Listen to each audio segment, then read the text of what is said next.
جی سب سے پہلی فضیلت، اس دنیا میں حضرت یوسف علیہ السلام وہ واحد نبی ہیں جن کی یہ فضیلت ہے کہ ایک پیڑھی میں اکٹھے 4 نبی بنے۔ کتنے نبی بنے جی؟ 4 نبی۔ یوسف علیہ السلام خود نبی، آپ کے باپ یعقوب علیہ السلام نبی، ان کے باپ حضرت اسحاق علیہ السلام نبی، ان کے باپ حضرت ابراہیم علیہ السلام نبی، 4 اکٹھے نبی۔ پہلے یوسف علیہ السلام، پھر ان کے ابا جی، پھر ان کے ابا جی، پھر ان کے ابا جی۔ ویسے تو اوپر سے گننا ہے نا، لیکن چونکہ یہ خاصہ یوسف علیہ السلام کا بیان ہو رہا ہے کہ آپ اس دنیا میں واحد نبی ہیں جن کی 4 پشتیں اکٹھی نبی۔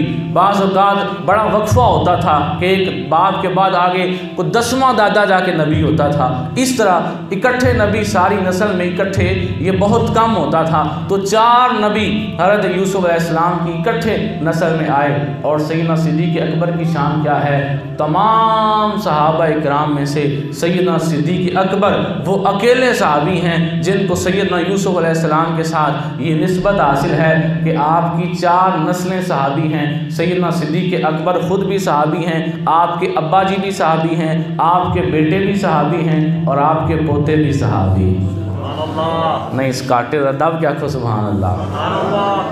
آپ کی 4 نسلیں اکٹھی صحابی، کسی اور صحابی کو یہ وصف نہیں ملا۔ اور سیدنا مولا علی پتہ کیا فرماتے ہیں؟ آپ فرماتے ہیں کہ تمام مہاجرین میں سے جن مہاجرین نے مکہ سے مدینہ ہجرت کر لی، آپ کہتے ہیں ان سب میں سے سیدنا صدیق اکبر وہ اکیلے ہیں کہ جن کی امی بھی مسلمان تھیں اور جن کے ابو بھی مسلمان تھے۔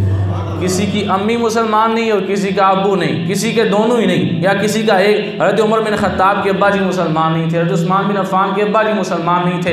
نبی پاک علیہ السلام کے جتنے صحابہ مہاجرین ہیں سب میں سے صرف سیدنا صدیق اکبر رضی اللہ تعالیٰ عنہ وہ اکیلے ہیں تمام صحابہ میں سے کہ جب مکہ سے مدینہ انہوں نے ہجرت کی اور مہاجرین کے لسٹ میں اپنا نام لکھوا لیا، تو ان سب مہاجرین میں سے، یہ اس وقت مہاجرین کی بات ہو رہی ہے، مدینے والے صحابہ کی نہیں۔ مدینہ میں بہت سے ایسے صحابہ تھے جن کی امی بھی مسلمان، ابو بھی مسلمان، دادا بھی مسلمان، دادی بھی مسلمان۔ یہ مدینے کے صحابہ کی بات نہیں، یہ صرف مہاجرین کی بات ہو رہی ہے کہ مکہ سے مدینہ جنہوں نے ہجرت کی ہے ان سب میں سے مولا علی کا یہ فرمان ہے، وہ کہتے ہیں صرف ابوبکر صدیق اکیلا ہے جس کے امی اور ابو دونوں نے اسلام قبول کیا تھا۔